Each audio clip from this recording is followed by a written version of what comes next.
I've heard people say that they would go mad without their partner, that their partner keeps them healthy, their partner keeps them mentally stable. And these are all wonderful things if you have a supportive partner, but actually, it can be quite detrimental too. Let me explain.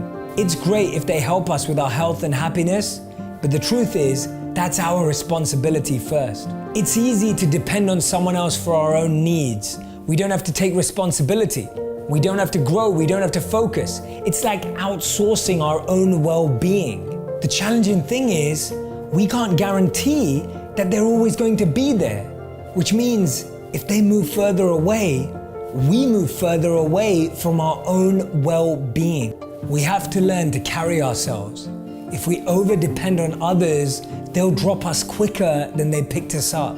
This isn't a negative message. It's a message for long-term growth. It's important that our health and happiness starts with us first. Not your partner, not your job, not your friends, not your family. Happiness is how we feel about ourselves when we're by ourselves. Often we feel amazing when we're surrounded by people, but when we're alone, we feel lonely and disconnected. When there's space and silence, we feel unhappy and depressed. It's in those moments where we realize how we feel about ourselves is so much more important.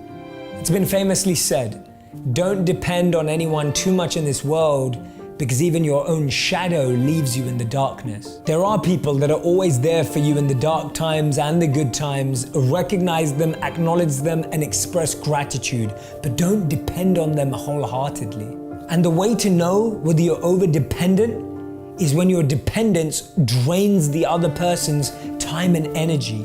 It ends up pushing them away rather than bringing them closer. There are two big mistakes we make. We either go to everyone with each of our problems, or we go to one person with all of our problems. Neither of those works. In the first scenario, we feel overwhelmed by all of the opinions and views on what we should do. In the second one, we put so much pressure and burden onto the other person that they can no longer carry the weight. Instead, we have to form a group of people, different experts, different people, different leaders and guides for different areas of our lives. The three areas in which we need mentors, coaches, and guides are care, competence, and character. There are some people in our life that will always give us care. Their main focus will always be our mental and physical health. The second type of mentor or coach that we need in our life is competence. Someone who has a skill set in the area that we want to grow in, someone who's living their passion, someone who's actually an expert in an area where we want to develop. And finally, we have those in our life of deep character. People who can guide us in the toughest of times. People who can be honest with us when no one else can.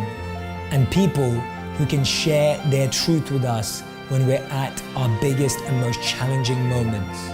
But everyone has at least one. And don't forget this, no one is coming to save you. You have to save yourself. No one is coming to change your life. You have to change yourself. Because remember, you have to be your own hero and save your own heart. Because sometimes the people you can't live without can live without you.